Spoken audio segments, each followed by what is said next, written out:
rather unfortunately, he was my first major experience with loss. We lost him when I was 9. So I was young, and it was a new experience, a tragic one.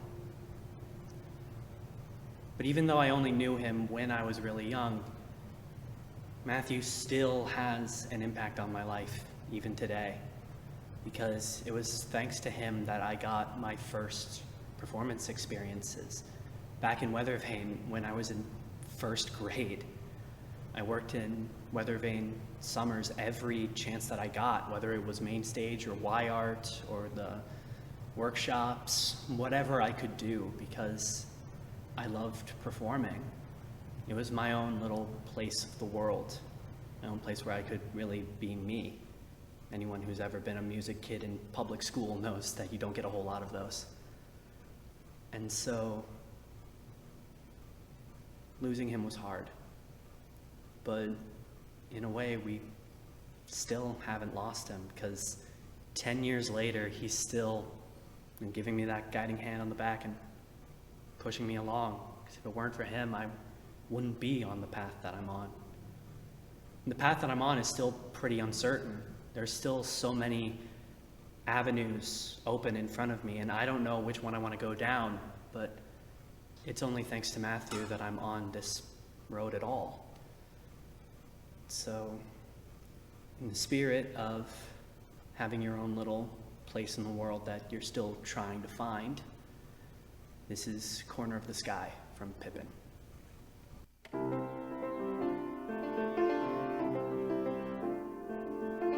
Everything has its season, everything has its time. Show me a reason and I'll soon show you a rhyme. Cats fit on the windowsill, children fit in the snow. So why do I feel I don't fit in anywhere I go? Rivers belong where they can ramble. Eagles belong where they can fly. I've got to be where my spirit can run free. Gotta find my corner of the sky. Every man has his daydreams, every man has his goals.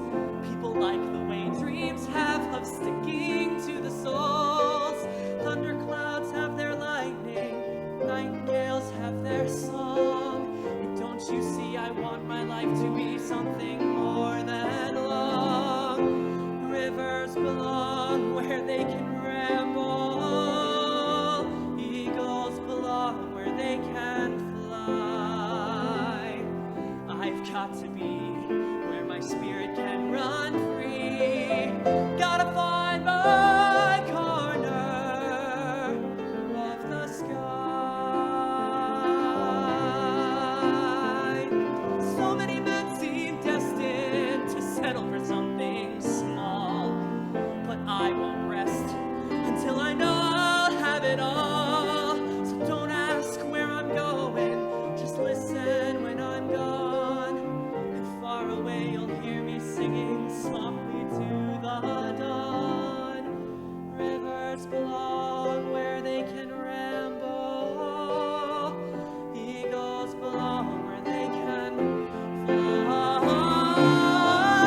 I've got to be where my spirit can run free. Gotta find my corner of the sky.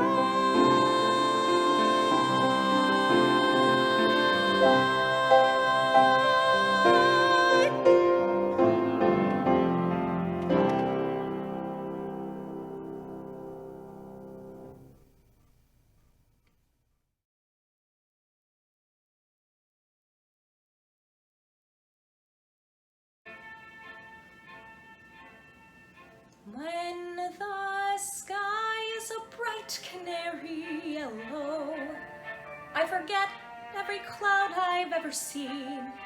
So they call me a cockeyed optimist, immature and incurably I've heard people rant and rave and bellow that we're done and we might as well be dead.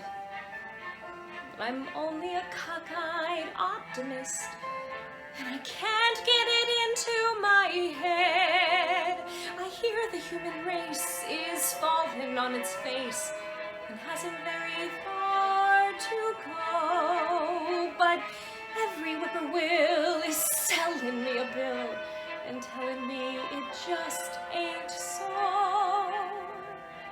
I could say life is just a bowl of jello and appear more intelligent and smart, but I'm stuck like a dope with a thing called hope, and I can't get it out of my heart. Not this heart.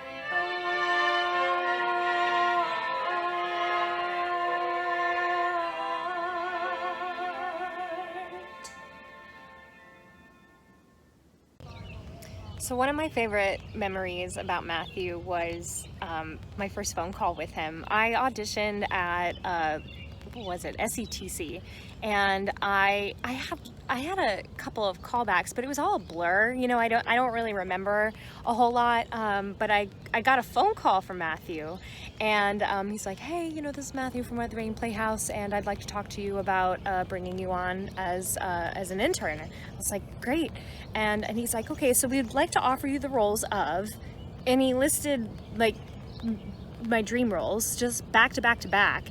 And he's like, Belle in Beauty and the Beast, Nellie in South Pacific, and Evelyn Nesbit in Ragtime.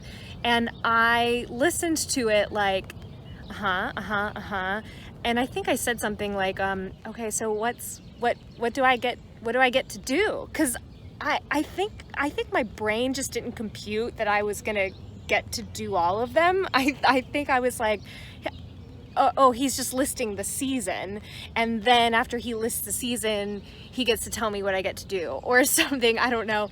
And so and he says, no, that's the offer. We'd like you to come down from this time to this time and play those roles. And he's, you know, does that sound good? And I thought, can I get back to you? And I couldn't. I mean, obviously I wanted to say yes, but I think I was just so taken aback. And I think I had in the back of my mind that you should never just say yes, absolutely, 100% right away. Like, you have to make them think that you're gonna sleep on it or something. And so I was like, can I think about it? And he was like, yeah, I don't know what you really need to think about, but sure. and that kind of response, and it just gave me like a real clue into his personality, and it just also made me trust him in a way, because he was just so like, yeah, this is a no-brainer, but yeah. So I obviously ended up taking it, and I had the best summer of my life. And then I remember we talked about it later in the gazebo, and he asked me, he was like, yeah, what was that about? Why did you have to think about it?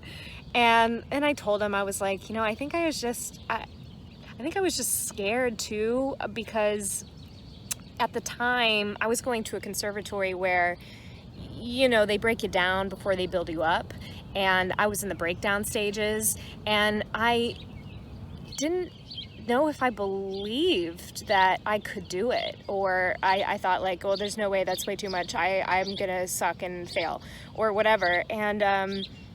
And he shared with me some really powerful compliments that no mentor had ever really told me before, and it was significant in I needed that kind of support, and I needed that kind of confidence in order to continue to pursue an artistic career. And to have somebody say those things to me and put their trust in me and build me up has really allowed me to have the confidence to go after what feels like such an impossible career sometimes. So I love